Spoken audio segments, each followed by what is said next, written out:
আসসালামু আলাইকুম। কৃষি ও কৃষকের কথার এপিসোড আপনাদের নিয়ে আসলাম। আমাদের বাগমারা বিলের শাহাবুদ্দিন এবং আবু বক্কর ভাই হাঁস পালন একটা লাভজনক ব্যবসা। মাংস এবং ডিম উৎপাদনের জন্য খাকি ক্যাম্বেল হাঁস আপনাদের দেখায়। এখানে অনেকগুলো হাঁস আছে, তো ভাইকে জিজ্ঞেস করি এখন খাবার দিচ্ছে। ভাই, এই হাঁস কতদিন বয়স আর কি জাতের হাঁস? হাঁস ভাই এটা ক্যাম্বেল জাতের। ক্যাম্বেল হাঁসের বয়স 85 দিন। হাঁসের বয়স 85 দিন। হ্যাঁ। তাহলে এটা ডিম উৎপাদনের জন্য না মাংস উৎপাদনের জন্য? ডিমের জন্য ভাই হাঁস। এটা ডিমের উৎপাদনের জন্য। হ্যাঁ। বর্তমানে আমাদের বাগমারা বিলের শাহাবুদ্দিন এবং আবু বক্কর ভাইয়ের হাঁস পালন দেখায়। অনেক সুন্দর হাঁস। কত পিস বাচ্চা আছে এখানে?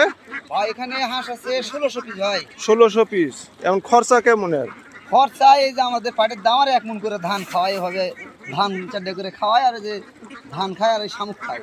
এই যে দেখায় মানে বিলে, ফাঁকা বিলে এই যে হাঁসে চড়ে বেড়াচ্ছে। এটা চড়ে বেড়ানোর কথা বলা হয়। নিজেদের খাদ্য নিজেরাই গ্রহণ করছে, আর শুধু একটু সহযোগিতা হিসেবে ধান গামলায় করে ছিটিয়ে দিচ্ছে। পুষ মনে গেছে হাঁসগুলো।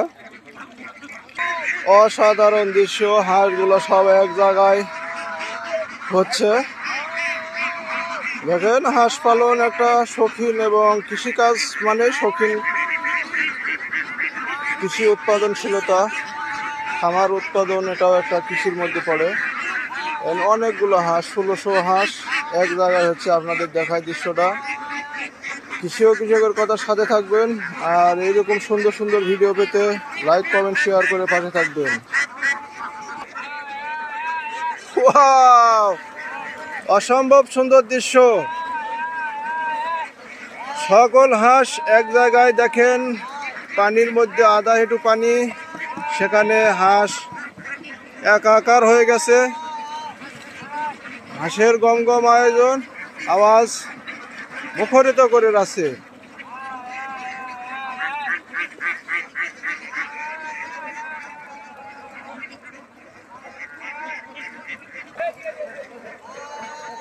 দেখেন হাঁসের কি সুন্দর একটা শৈল্পিক কারিগরি সৃষ্টির মতো। সবাই খাদ্য গ্রহণের জন্য লাফালাফি করছে। বৃষ্টির পানি পড়লে হাঁস মাথা নিচু করে দিয়ে ইয়ে করে। তো বাক্কার ভাই আমাকে জিজ্ঞেস করলো এই হাঁস বিক্রির উপযুক্ত হয়ে গেছে। যদি আপনারা কেউ নিতে চান তাহলে অবশ্যই আমার এই পেজের মাধ্যমে যোগাযোগ করতে পারেন। আমাদের বাগমারার বিল, বালানগর।